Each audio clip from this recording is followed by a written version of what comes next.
An FPC stiffener is a relatively thick, rigid structure that is fixed to the FPC using adhesives at strategic locations.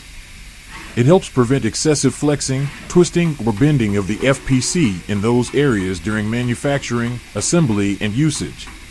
Stiffeners protect delicate components as well as the FPC substrate itself from damage due to handling and mechanical stresses. They also provide stiffness for connectors and interface points to external devices.